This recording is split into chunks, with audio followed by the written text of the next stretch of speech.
मी सुरुवातीलाच आपल्या सगळ्यांच्या साक्षीनं या स्पर्धेचं उद्घाटन झालं असं या निमित्तानं जाहीर करतो। मित्रांनो, बरेच बदल आम्ही सरकारच्या माध्यमातून क्रीडा क्षेत्रामध्ये करतोय। त्याच्यामध्ये शिवछत्रपती राज्य पुरस्कार हा 19-20-21-22 चा प्रारंभी होता। त्याच्यामध्ये तो आम्ही सुरू केला, त्याच्यामध्ये पण वाढ केली आणि ती वाढ करून पारितोषिकाच्या रकमेमध्ये देखील वाढ केली। मागील 3 वर्षापासूनचा पुरस्कार 28/8/2023 ला राज्याचे राज्यपाल महोदय, मुख्यमंत्री महोदय यांच्या हस्ते 6 महिन्यातच आपण दिला आणि आता पुढचा आम्ही 22-23 चा 19 फेब्रुवारीला त्या ठिकाणी देणार आहोत। 19 फेब्रुवारीला शिवजयंती असते। युगपुरुष छत्रपती शिवाजी महाराजांनी हिंदवी स्वराज्याची स्थापना केली। आज देखील शिवाजी महाराजांचा इतिहास ऐकला तर आपल्या अंगावर शहारे येतात। याचा दैदिप्यमान इतिहास असणाऱ्या महाराजांच्या जयंतीच्या दिवशी हा पुरस्कार देण्याचं आता दरवर्षी आम्ही ठरवलेलं आहे। आशियाई क्रीडा स्पर्धेमध्ये देखील पात्र पूर्वतयारीसाठी खेळाडूंना 5 लाख, दिव्यांगांना 2 लाख हे बँकेमध्ये जमा करण्यात आलेले आहेत।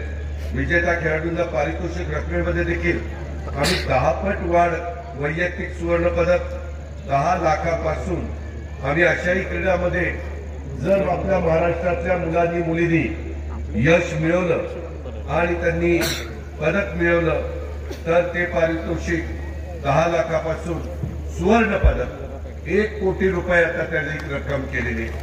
रौप्य पदक 7.5 लाख रुपये होतं।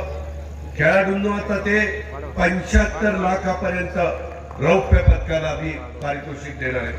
कांस्य पदक 5 लाख रुपये होतं, ते आता 50 लाख रुपये आशियाई क्रीडा स्पर्धेला आपण केलेलं आहे।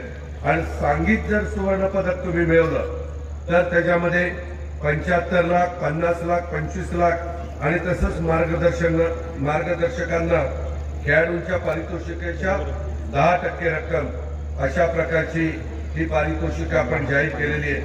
सर्व सहभागी खेळाडूंना 10 लाख रुपये पारितोषिके जाहीर करण्यात आलेली आहे।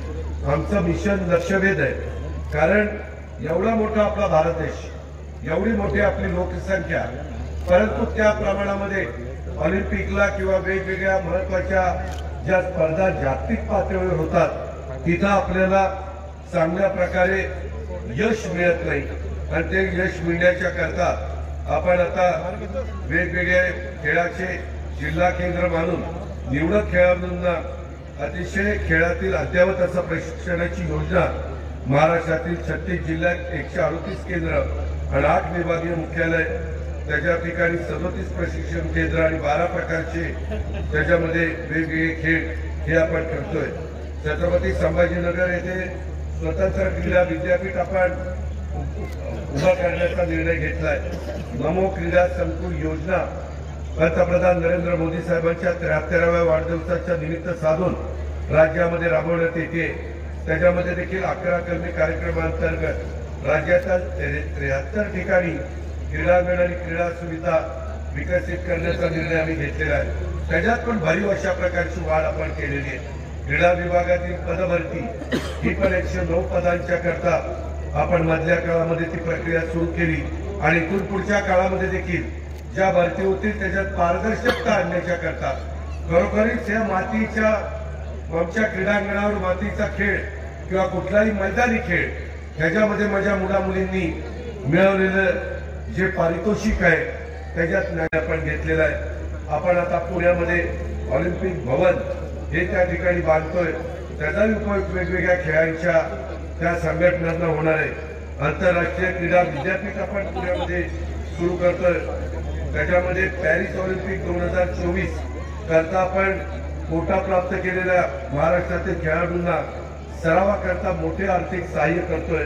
क्रीडा संकुलाची निर्मिती खेळाडूंना, क्रीडा रसिकांना पूर्वी बांधकामाकरता तालुक्याला आम्ही 5 कोटी द्यायचो, आता तालुक्याला 10 कोटी रुपये देण्याचा निर्णय आम्ही घेतलेला आहे।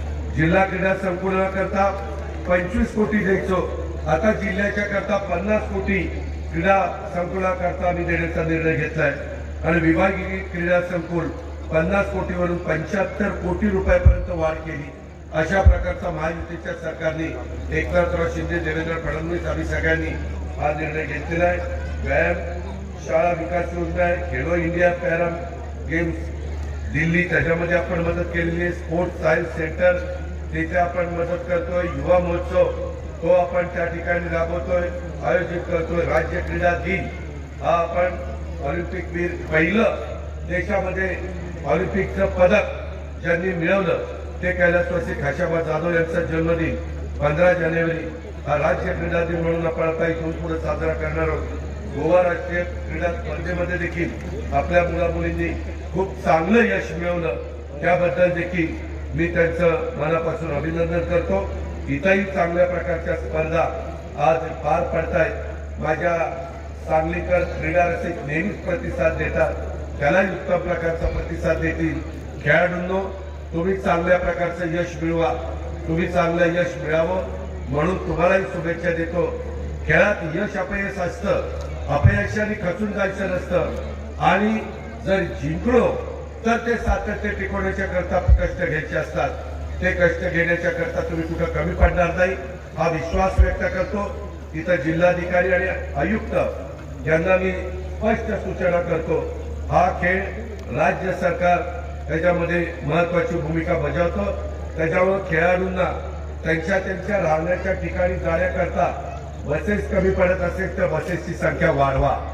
जी काही त्यांच्यामध्ये अपूर्तता असेल ती पूर्तता करण्याच्या करता अजिबात कलेक्टर आणि आमचे महानगरपालिकेच्या आयुक्तांनी मागं पुढे बघू नये।